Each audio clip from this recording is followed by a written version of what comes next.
Bueno, pues vamos a ver también que en el repaso, pues también vimos lo que va a ser los derechos de las mujeres, el derecho a una vida libre de violencia de la mujer, que vimos la sesión pasada, y pues sobre todo recuerden que empezamos con esta construcción de género y de dónde viene, ¿no? Que una cosa es el género y otra cosa es el sexo, ¿no? Recuerden muy rápido que hablamos de la construcción social de género, que esta está dada a partir de las creencias, ¿no? Y está dada a partir de una construcción dentro de la sociedad del deber ser de la mujer, deber ser del hombre, a diferencia del sexo, que es con algo que ya nacemos biológicamente y es una identificación diferente a como nos obligan en otro momento a pues mostrarnos para actuar y para desarrollarnos dentro de una sociedad, ¿no? Dentro de esta construcción de género vemos que lo que está por encima de todo esto es una tendencia de visión del ser mujer y ser hombre a partir del patriarcado, ¿no? Que decíamos que es estas estructuras que se encuentran en todas las instituciones y que se encuentran incluso en las leyes para decidir sobre los derechos de la mujer y el deber ser de la mujer, y es una acción que incluso se tolera y que incluso se cobija entre propios hombres, y entonces de ahí nos vamos a encontrar con la situación del sexismo, ¿no? Y el sexismo que tiene que ver con esta situación de ver a la mujer, de cosificar a la mujer como un objeto sexual, como un objeto que sirve y no precisamente como una persona con derechos. Es muy difícil poder dejar de lado esta construcción social, y nos vamos a encontrar que eso va a permitir el sexismo y también la misoginia, ¿no? Que la conlleva el sexismo, que es esta misoginia, es coraje, es esta agresión, es esta situación del hombre contra la mujer por el solo hecho de ser mujer. Y nos va a llevar a los casos de violencia, ¿no? Y esta violencia contra la mujer, que ya le habíamos visto, ¿no? Es toda aquella situación que lacera, denigra y genera, ¿no? Una situación de dolor física, psicológica, y que puede incluso llegar hasta la muerte de la mujer. Vimos también los diferentes tipos de violencia, que en estos diferentes tipos de violencia encontramos que no solamente es la física, cuando hablamos de violencia hacia la mujer, no solamente estamos hablando de una violencia física ni psicológica, ¿no? También patrimonial, también una violencia dentro del trabajo, ¿no? Una violencia económica, una violencia, pues en este caso feminicida, ¿no? También una violencia que tiene que ver con la reproducción sexual y patrimonial, ¿no? Que son los tipos de violencia de las que hablamos aquí. Y estos tipos de violencia, ¿no? Que todo el tiempo van a tener una violencia constante, que es como transversal, que es la psicológica, ¿no? Lo que genera cualquier tipo de violencia, pues también va a llevar o van a encontrar una o más tipos de violencia en una mujer, en sus diferentes espacios, en sus diferentes comunidades en las que ella se desarrolla, y eso también la va a llevar a una situación de una violencia psicológica que difícilmente, como lo tenemos aquí entendido, ¿no? O que las mismas mujeres decimos está ahí porque le gusta, está ahí porque quiere, pero que también le genera ya sea esta violencia económica, de trabajo, de pareja, ¿no? En esta gravedad psicológica no le permite tomar las decisiones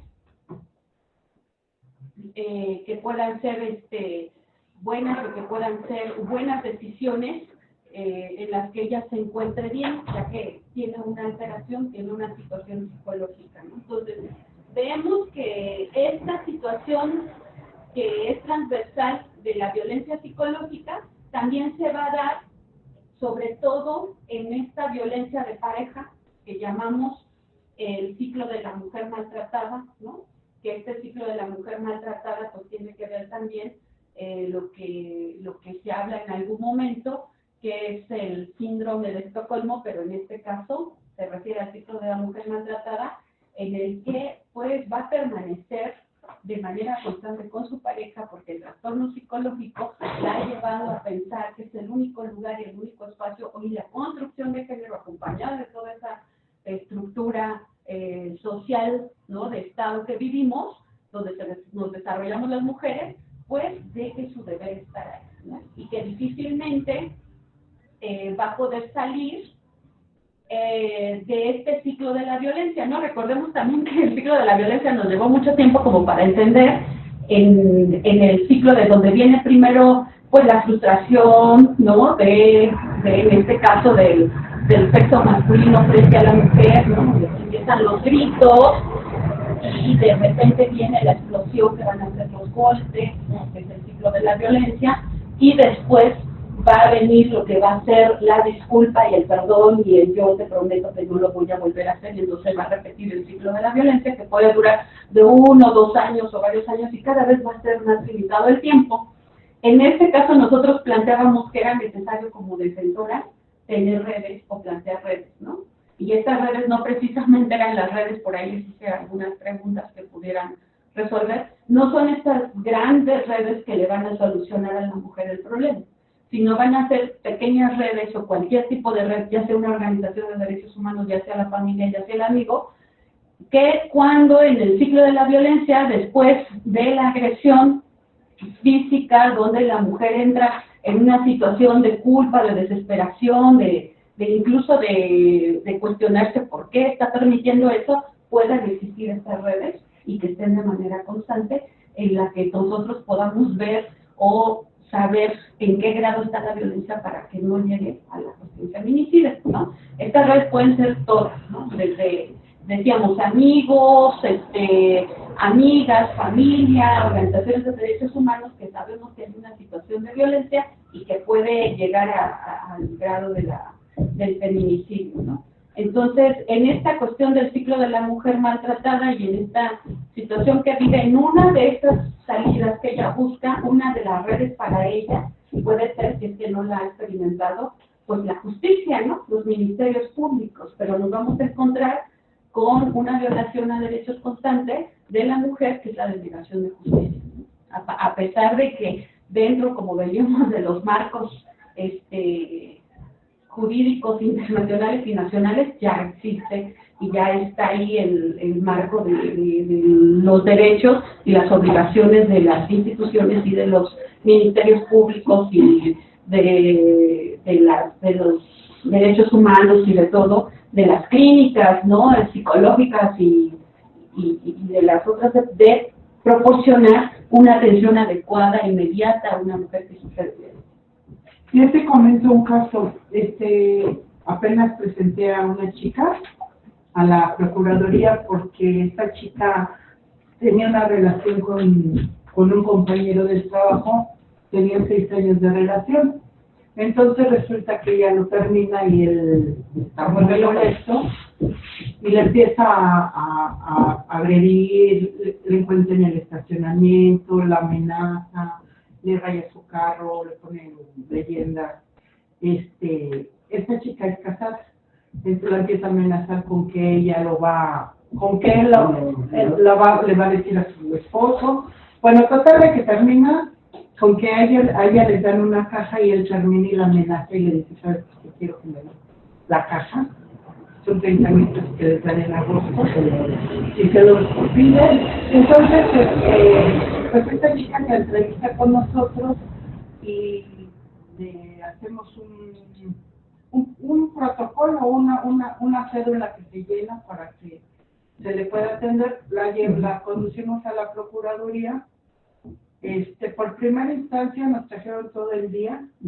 ¿Por qué? Porque la primera nos comenta, nos acercamos a delitos sexuales y nos dice que no tiene ninguna connotación sexual, que no, o sea, ¿cómo no? Bueno, entonces nos mandan a extorsiones allá a Ciudad Jardín, que porque le está extorsionando por el dinero. Hay extorsiones nos dicen que no procede tampoco. Entonces nos acercamos con una fiscal que trabaja asuntos de ahí del metro y nos dice que yo creo que esto es una asunto familiar. En vez de violencia familiar, ya porque ya tienen una relación de cierto tiempo, ya está certificado como violencia familiar. Bueno, pues así nos trajeron todo el tiempo pateándonos por todos lados, hasta que yo hablé con la fiscal de lo familiar y le dije, bueno, ya me puse en otro tono y le dije que viera la situación de la compañera, o sea, ¿qué esperaba? O sea, que existiera un feminicidio. La hija de ella trae problemas emocionales y la chica pues no recuerdo ahorita que ya se quiso cortar las venas, o sea, siento que aparte de todo es una manipulación que la tiene el esposo y que la tienen las hijas, y siento que desde ahí desbordó a tener otra pareja, ¿no? ¿Por qué? Porque siempre la manipularon. Ahorita la niña le dice que como ya se fueron, ella, ya supo que ella andaba con otro, se va a cortar las venas. Sí, yo creo que ahí lo importante es el marco jurídico, ¿no?, que se tiene. Y el marco jurídico es la Ley General de Acceso a las Mujeres a una Vida Libre de Violencia, y ya está en la Ciudad de México. Y ese es al que se debería de asistir y ver cuáles son las fiscalías. Debe de haber fiscalías, la verdad ahorita no la conozco. Te comento, Julio, nosotros tenemos nada más rápido. Llenamos rápido. Ahora, la Fiscalía no está haciendo nada, los ministerios públicos no están haciendo nada, ¿no? Entonces, ¿cuál es nuestra opción aquí? Nuestra opción es sí a meter una queja ante derechos humanos ante la falta de la denegación de justicia, ¿no? Y la falta de denegación de justicia es no poder hacer el caso. Ante la denegación de justicia. Sí, ante la denegación. Exceso de sí, no hay denegación de justicia, no hay denegación de justicia, y frente a eso, pues hay que acusar a todas las instancias que tienen que ver para que podamos llevar a cabo otro proceso. Incluso podríamos meter lo que dice Adrián y lo que estamos planteando, que son acciones urgentes, ¿no? Una acción urgente en la que podamos decir qué está pasando y quiénes son los servidores públicos que no están actuando, porque la Ley General de Acceso a una vida libre de violencia de las mujeres existe, no sé, hace 4 o 5 años o más, ¿no? En la Ciudad de México, y se supone que está vigente. Ahora, se emite apenas la Ley de Alerta de Género también, ¿no?, que la están pidiendo para la Ciudad de México, a pesar de que está la Ley de Acceso a las Mujeres a una Vida Libre de Violencia en la Ciudad de México. ¿Qué quiere decir? No está siendo efectiva.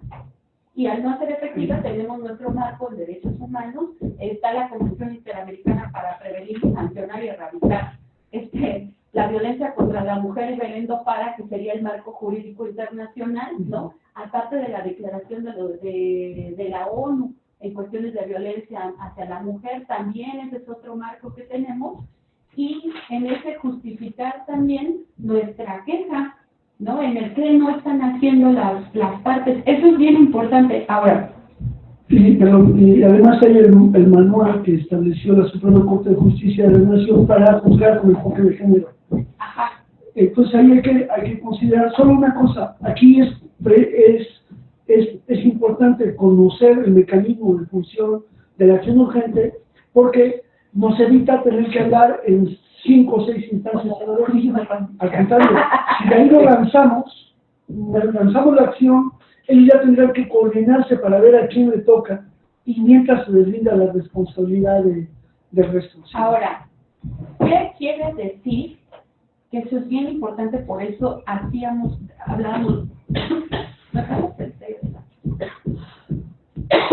desde el principio de la construcción social de género. ¿Qué quiere decir actuar, ¿no?, y sancionar y prevenir con perspectiva de género? Quiere decir que la Suprema Corte, los ministerios públicos, las fiscalías, tendrían que saber esto que estamos hablando nosotros, tendrían que saber en qué etapa se encuentra la chica, ¿no? Y no solo eso, tener que generar medidas de protección, ellos tienen que hacer un análisis, y es que eso tú se lo tienes que exigir, ¿ves? Por eso te lo digo. Tienen que hacer un análisis de la situación que está viviendo esta chica y decir qué necesita. Necesita medidas de protección, y en las medidas de protección no es necesario tener una denuncia ante el Ministerio Público. Ellos de facto deben de actuar, y no lo están haciendo, ¿no? Pero tú puedes bajar por internet, o la versión, la buscamos, la ley, ¿no?, de acceso a una vida libre de violencia de las mujeres de la Ciudad de México. ¿Y qué significa la ley también de la alerta de género que está ahí? Bueno, entonces tú vas y le exiges, primero tienes que poner la denuncia, ¿no? Segundo, tienes que generar órdenes de protección, y también tienes que tener un asesor jurídico gratuito, y tiene que tener una atención psicológica, ¿no? Y sí, claro, se está viviendo la cuestión de agresión psicológica desde la familia y de la otra persona que era también su pareja, ¿no? Y no tiene por qué ser juzgada a partir de cómo se relaciona sexualmente, ¿no? Porque eso no sería cosa que le importe a los ministerios públicos ni a nadie. Bueno, entonces, eso es justo, ¿no? Lo que tenemos. Ajá. Y una cosa más, el mecanismo que nosotros hacemos para este tipo de cosas es preparar por escrito la denuncia, presentarla en la oficina de partes, en la Procuraduría, en la oficina central del Procurador. Ahí ellos le van a dar trámite y van a decir a quién le toca. Para no andar ahí rebotando de aquí para allá, te van a decir, usted vaya a la Fiscalía Especializada que queda en tal lugar, ahí va a estar radicada, mandándole al Procurador. Eso como parte jurídica de la acción. Pero la parte de derechos humanos es este otro elemento que nosotros vamos a actuar, y sobre todo pues ahí revisar lo que es los protocolos de el enfoque de género, etcétera, etcétera. También puede denunciarse por revictimizada, ¿no? Sí. Por eso tiempo ha buscado justicia y ha sido revictimizada, ¿no? Por el solo hecho de ser mujer. Porque si fuera un hombre que engaña a su pareja, no hay ningún problema, no pasa nada, le van a dar la justicia que sea, ¿no?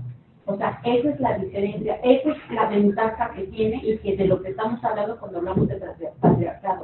Un hombre, por el solo hecho de nacer hombre, va a tener ya una ventaja sobre la mujer. Nos cuesta trabajo aceptarlo, pero es real, ¿no? Porque puede decidir, ordenar, mandar. O sea, el otro es el amante y de todas maneras hace lo que quiere, y el esposo igual, porque tienen una ventaja sobre, ¿no?, esta cuestión, ¿no? O sea, la mujer va a ser señalada por su forma de relacionarse sexualmente, pero el hombre no.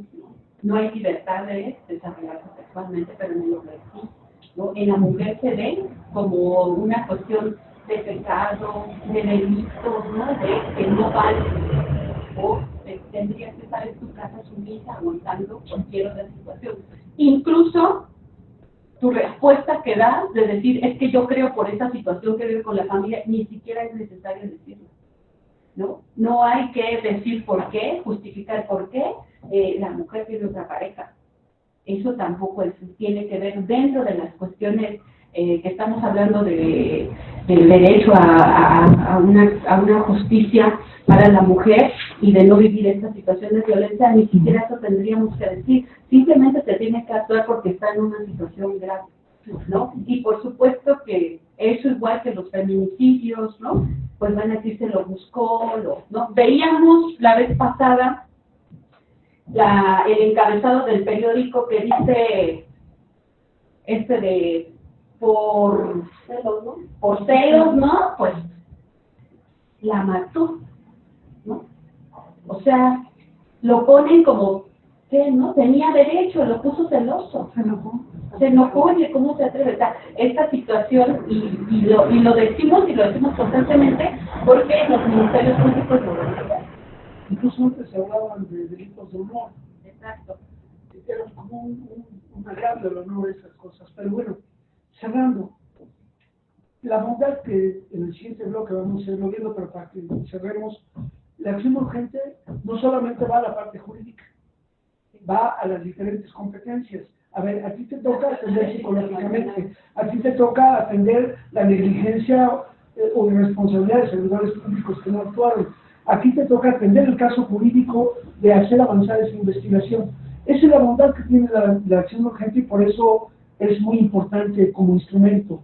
Pero no basta avanzar la acción, sino hay que darle seguimiento y hay que ir empujando. ¿Para qué? Para que nos vayamos fortaleciendo. Y entonces ahí ya nosotros buscamos los aliados con las organizaciones que se dedican a los temas de mujeres, de lucha, y eso nos va a ayudar bastante. Si quieres concluir para... Sí, pues bueno, ya es muy buen ejemplo, nos ha llevado como a hablar ya de manera práctica en lo que planteábamos la sesión pasada, y pues bueno, lo decíamos, el marco internacional, que es la Convención de Belén do Pará, ¿no?, que va a hablar ahí, tiene más de 22 años.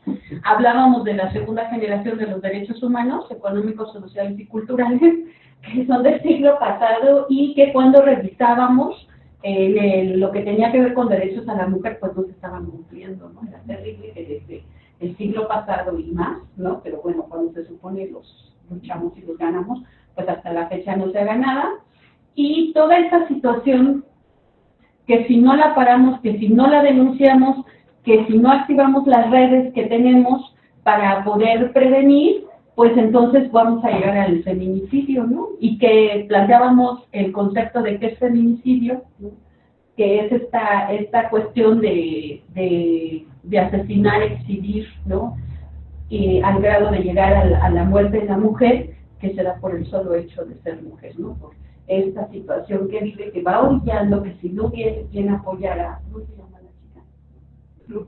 A Lupe, pues entonces la podemos orillar, que de las dos partes sufran la violencia, ¿no? Y también algo importante, que es que posibilita el feminicidio, pues justo esto, ¿no? No solamente las instituciones que son encargadas de impartir justicia, ¿no?, sino también la sociedad, que tiene esta construcción de género que nos lleva a señalarla, a revictimizarla, ¿no? Entonces, en México es importante hablar de la sentencia del campo algodonero, ¿no?, porque esa sentencia se da justo en la desaparición de 3 niñas en el campo algodonero, en el cual, pues bueno, como lo vemos en el caso de Lupe y en el caso de cualquier otra situación de violencia de la mujer, pues las instancias en México no resolvieron, al contrario, ¿no?, como sabemos y como se ha visto aquí, pues detuvieron a gente, la torturaron y la obligaron a hacerse responsables de los feminicidios, pero aparte de todo, pues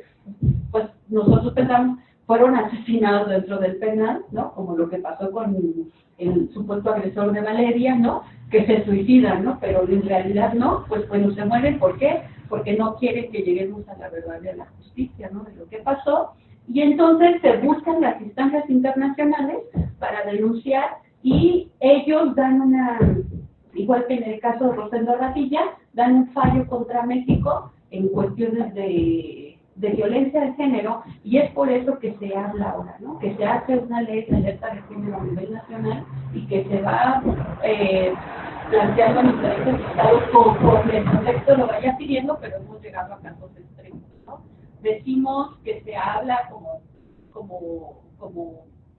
ya lo dijeron, la cuestión de los muertos en el sismo, la cuestión de las desapariciones, pero pocas organizaciones sociales, vecinas, de trabajadores, de estudiantes, están hablando de los feminicidios y lo están haciendo como una demanda importante para poder cambiarlo, ¿no?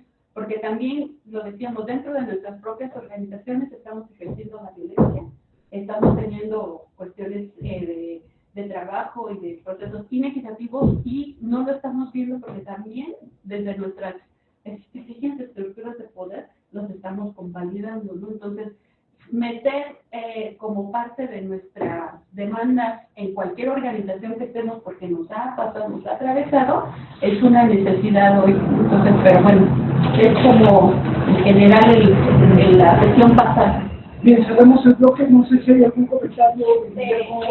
Nada más en el grupo está la presentación de la sesión pasada, ahí se puede checar, y a lo mejor también te sirve a ti para que veas. Ok, gracias, porque si no me puedes pasar por Patricia, Guillermo, ¿algún comentario? No. Okay. Bueno, pues entonces cerramos este bloque y vamos al siguiente.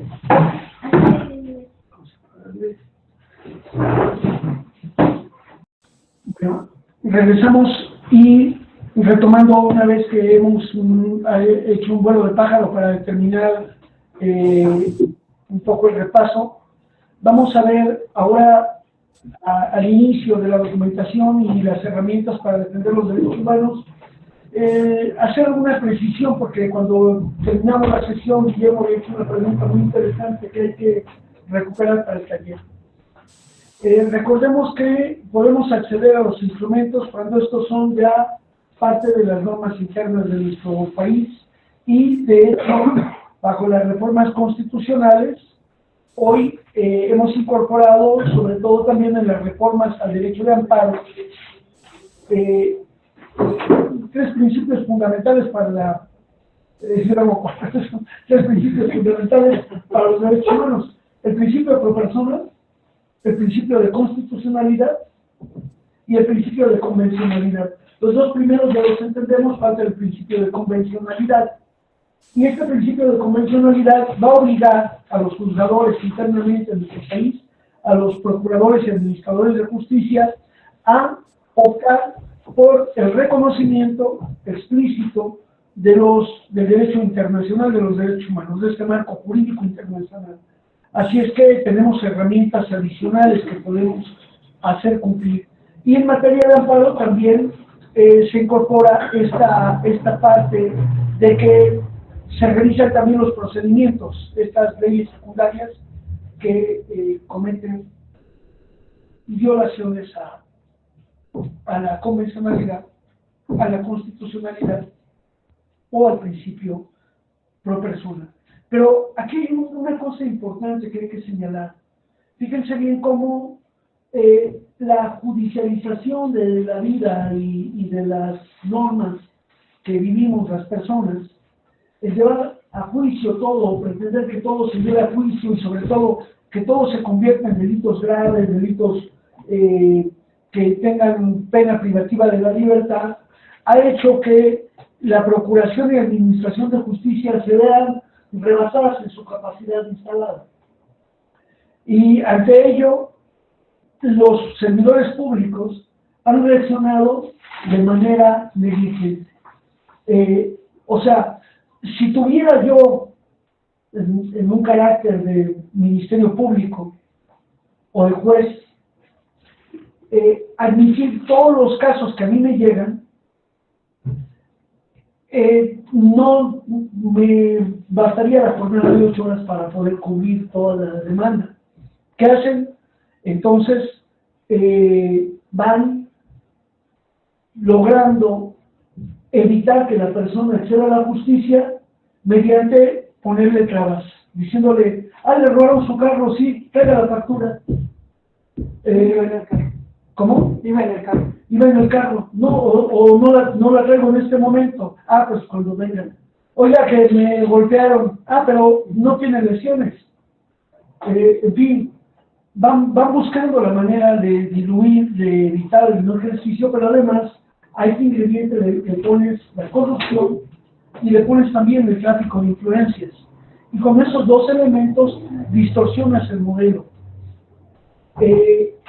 El mismo procedimiento jurídico en México ha buscado obtener mecanismos abreviados de resolución de controversias y ha incorporado la figura del mediador, la figura de la justicia alternativa mediante los arreglos previos a tener que enfrentar un juicio. Sin embargo, en la práctica, estos mecanismos son ineficaces. Lo que no se puede arreglar de manera directa, por ejemplo, tú me dañaste, me diste un golpe a mi carro, se cayeron unas ramas de tu casa y cayeron encima, o tuvo una filtración, y eso que debía arreglarse así pues yo te reparo, está bien, comprendo y todo, se lleva hasta la justicia y en la mediación pues quedan de que sí lo van a hacer, pero no lo hacen. Y a veces también no se hace porque no se cuenta con los recursos para. la distorsión, todos los abusos, lo que significa el feminicidio, los abusos cotidianos a las mujeres, tocamientos, hostigamiento, todo eso, si se judicializara como lo establece la norma, satura también el sistema. De la misma manera satura el sistema todo lo que nosotros vivimos cotidianamente. Por ejemplo, uno cae en un bache y tiene derecho, en lo contencioso administrativo, a que se nos repare el daño. ¿Por qué? Porque es la falta del servicio público en el mantenimiento que produjo un daño a mi propiedad. Sin embargo, si nosotros hiciéramos el hecho de ir a la justicia, nos sale más caro que nosotros ir y cambiar la llanta y repararla y ya está. Bueno, el tema aquí central de la violación a los derechos humanos y la conformación de los delitos no está en ese interés realmente. Está en el interés del lucro que genera cualquier procedimiento judicial. Y eso genera muchas ganancias. Ese es realmente el problema. ¿Por qué? Porque nosotros podremos vivir de manera armónica. Pongamos el ejemplo de un muro. Yo puedo tener un muro ahí y puedo no tener ese muro. Pero yo, por ejemplo, me pueden decir ahí está aquello y yo aquí gano bien. O sea, yo aquí tengo mis prestaciones, gano igual que si trabajara en otro lugar, pues yo estaría trabajando aquí. No me tengo que ir a trabajar a otro lugar. No tengo que emigrar. No tengo que someter a mi familia a mi ausencia o a mis horas extras. En fin, por eso los derechos humanos tienen que ser una cultura. Y una cultura promoviendo el buen vivir. Si nosotros promovemos el buen vivir, la mujer puede andar desnuda en la calle, el hombre puede andar desnudo también y no pasa nada. No hay necesidad de violencia. En muchos países vemos mujeres y hombres que pueden tranquilamente estar en la playa desnudos y no hay nada, no hay hostigamiento, no hay mayor presión, no hay violaciones incluso, o el índice de violaciones es bajo. ¿Por qué? Porque hay una cultura de la sexualidad, hay un ejercicio pleno de la sexualidad, hay un ejercicio pleno. Pero si hay violencia de género. Sí la hay, pero te digo, comparemos la tasa de violación, la tasa de feminicidios. Si hay violencia, por supuesto, porque estamos imbuidos dentro del machismo generado desde la propiedad privada, la conformación de la familia y la conformación del Estado. Y son muchos siglos que hemos vivido así. Pero yo a lo que me refiero es que si nosotros tenemos un buen salario y cometemos una infracción, pagamos la multa. Si a mí se me daña algo, pues lo reparo. ¿Por qué? Porque tengo cómo. Y entonces ahí no hay problema. Pero cuando no lo hay, pues tratamos de buscar la manera de resolverlo más económico. La pregunta, pues, a los jóvenes les gusta la ropa de marca. ¿Por qué comprar imitaciones si se puede uno comprar la ropa de marca? Es más económico, pero ¿por qué? Porque se genera un mercado paralelo, ¿sí? Un mercado de productos de segunda, porque nos imponen un modelo de consumo para la máxima ganancia, pero no estamos en ese concepto de buen vivir, es a lo que me refiero. Y entonces esto genera una confrontación. ¿A nosotros de qué nos sirve tener una persona de 50 años en la cárcel? Probablemente la próxima semana venga el caso de una chica que tenía 20 años cuando la detuvieron acusada de un secuestro. Ya tiene 40 años en prisión, todavía no sale. Y cuando salga, ¿qué? Como sociedad, ¿qué nos sirvió tenerla 20 años ahí presa? Si ella, para empezar, ni fue para colmo. Y segundo, En 20 años, ¿cuánto nos costó tenerla ahí? ¿Cuánto hubiera sido más productivo si ella pudiera haber estado fuera? Me explico. Ese es el modelo de cosas que hay que cambiar. Y por lo tanto, el tema no está en criminalizar, el tema no está en reprimir, el tema no está en poner vallas y muros. ¿Por qué no podemos vivir ese modelo cuando nuestros abuelos o bisabuelos que estaban las puertas abiertas, estaba el porche de las casas ahí abiertos y la gente pasaba, no había, incluso muchas casas ni tenían la puerta cerrada? Es más, uno mismo invitaba a la gente que venía de fuera a pasar a la casa. Pase, véngase, hay un taquito en la puerta de la fiesta del pueblo, coman. Porque había un momento en que la producción y la riqueza se había redistribuido. Bueno, es lo que tenemos que buscar. Y lo que tenemos que buscar es que no estemos buscando un salario mínimo, sino que estemos buscando lograr que haya un salario máximo. Imagínense el concepto de salario máximo. Que haya un salario en el que la persona que más gane en el planeta tenga un límite. Y más allá de ese límite, la ganancia se distribuye socialmente. Y que digan cuánto. Pero personas que están ganando millones de dólares por día y que den migajas en fundaciones y en grupos, eso es la catástrofe que vivimos. Es el egoísmo que vivimos. Porque nuestras colonias o ciudades están sin agua y las torres que construyen, las zonas residenciales que tienen, lo primero que les garantizan son servicios, luz, agua, todo. ¿Y por qué en aquellos lugares la gente no tiene agua?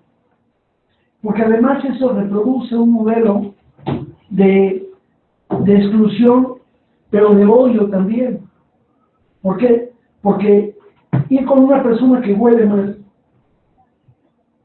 que tiene limitaciones de ese tipo, nos hace cierto efecto de rechazo.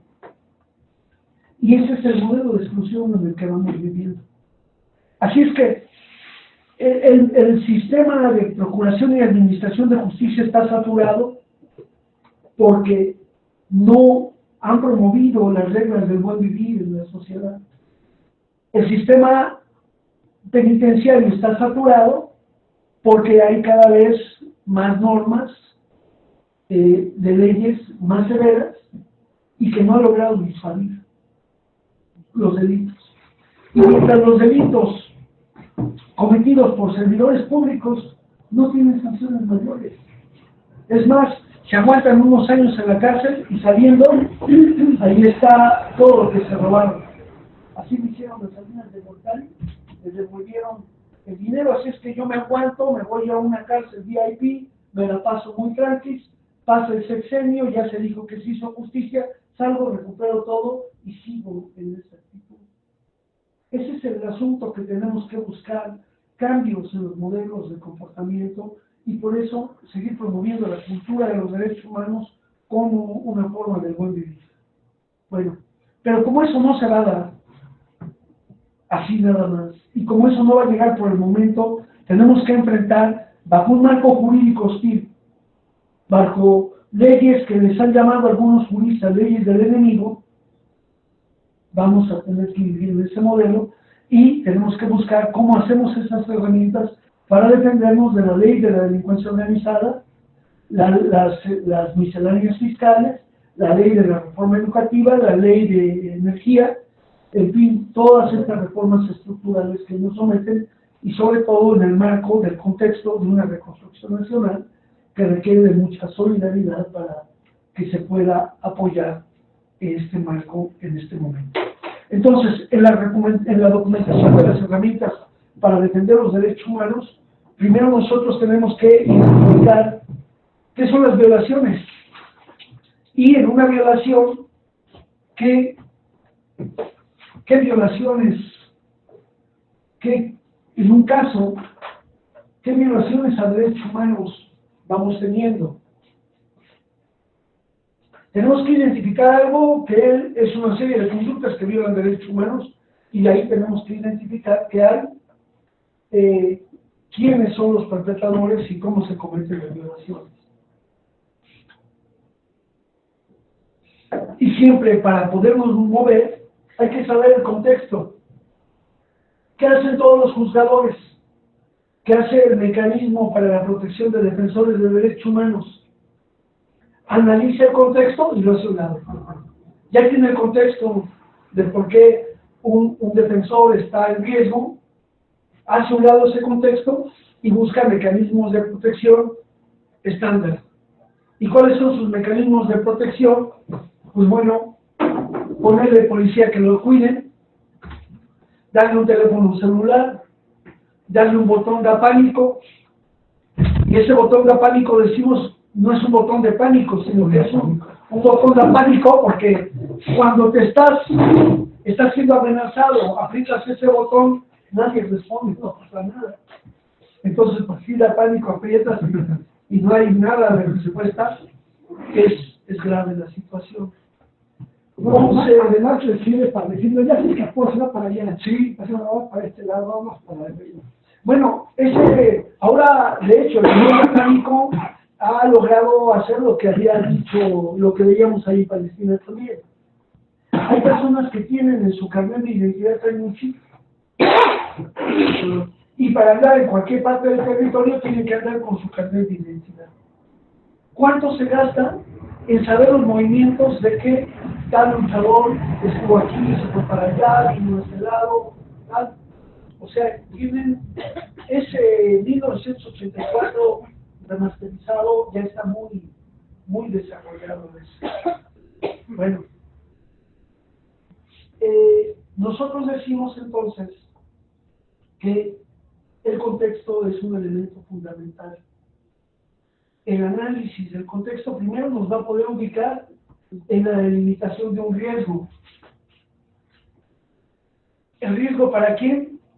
El riesgo es para las personas que vamos a apoyar y luego también para nosotros.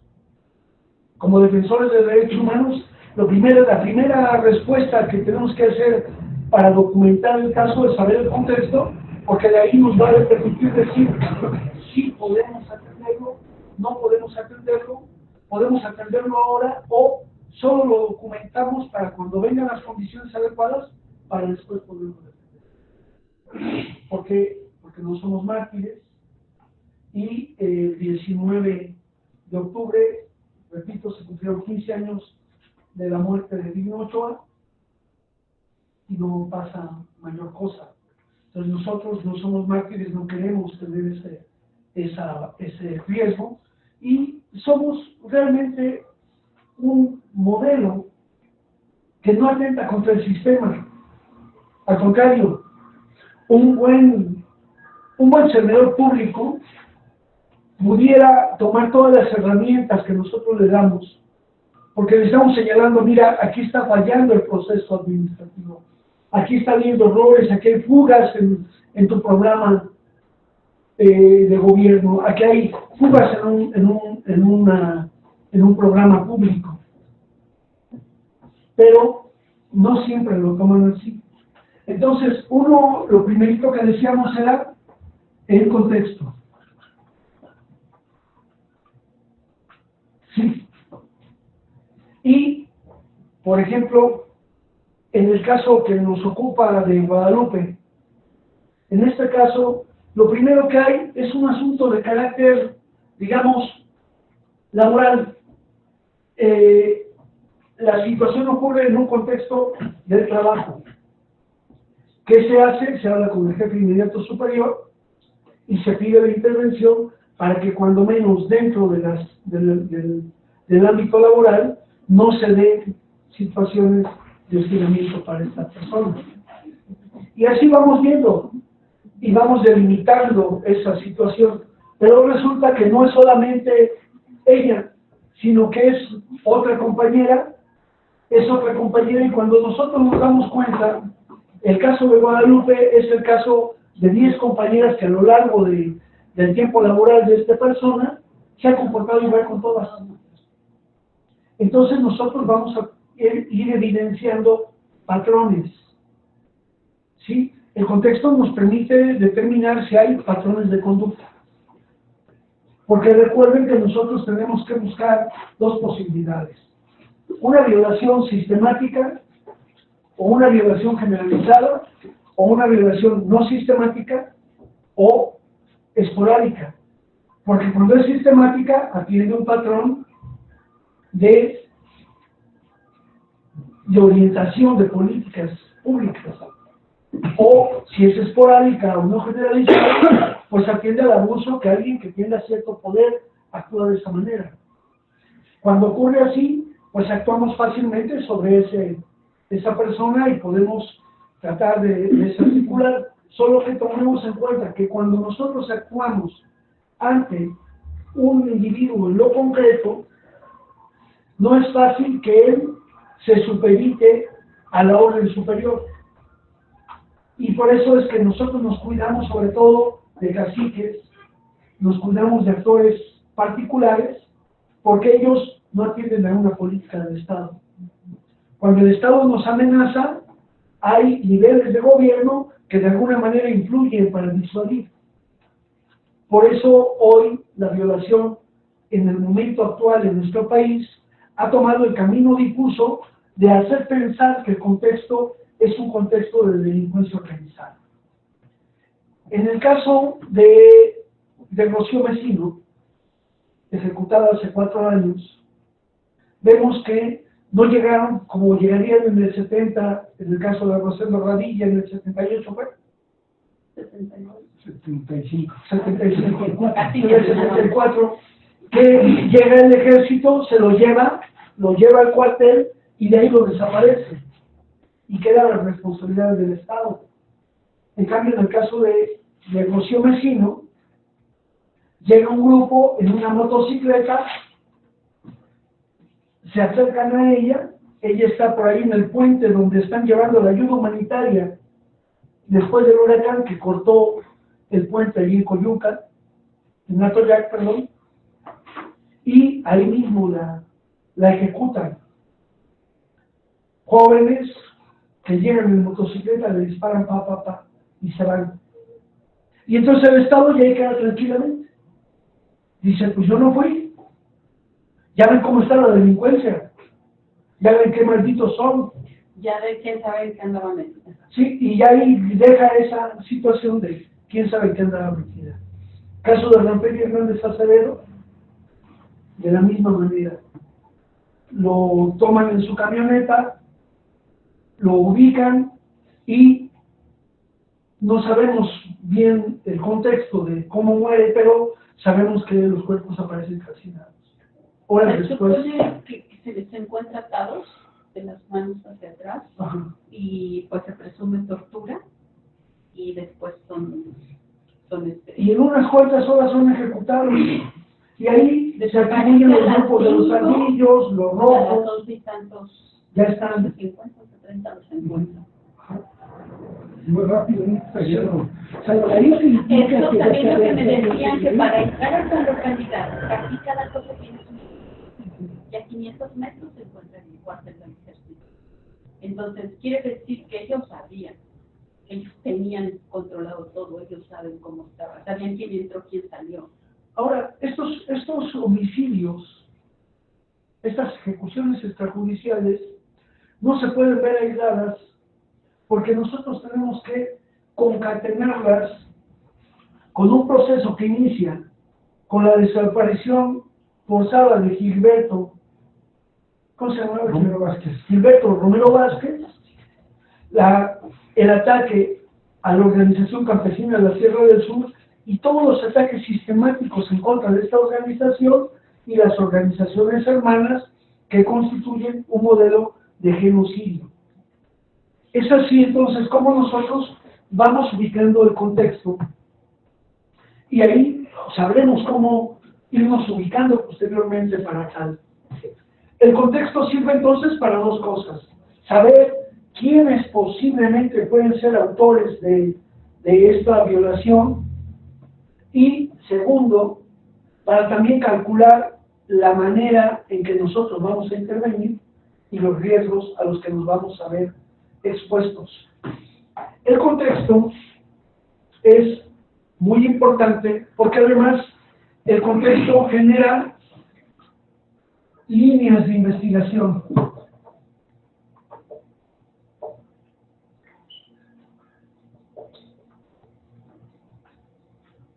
Y da la pauta para ir hacia la búsqueda de la justicia.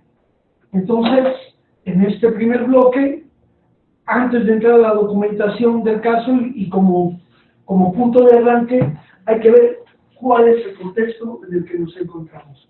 Cerramos este bloque. Sí, Julio. Sí, no, en cuanto a las líneas de investigación, no son para nosotros la investigación, sino es para plantearse a las autoridades por dónde queremos que sigan sigan el caso, ¿no? Muy bien, pues entonces cerramos este bloque. ¿Alguna pregunta o comentario por allá? Sí, porque no investigamos nosotros, ¿verdad?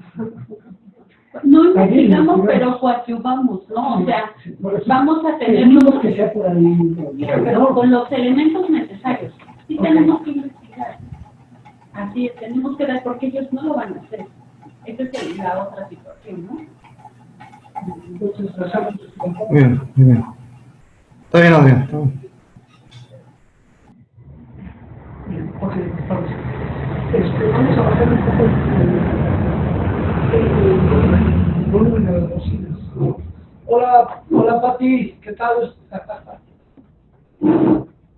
Gusto saludarte, Guillermo también, un abrazo y comentarles de que... Sí, gracias. ¿Quieres comentarles del micrófono? De lo que vine. Okay. Bueno, porque también les queremos compartirte, Guillermo donó para que compremos un micrófono. ¿Sí? Ya abriste otra. Vamos a poner un micrófono ambiental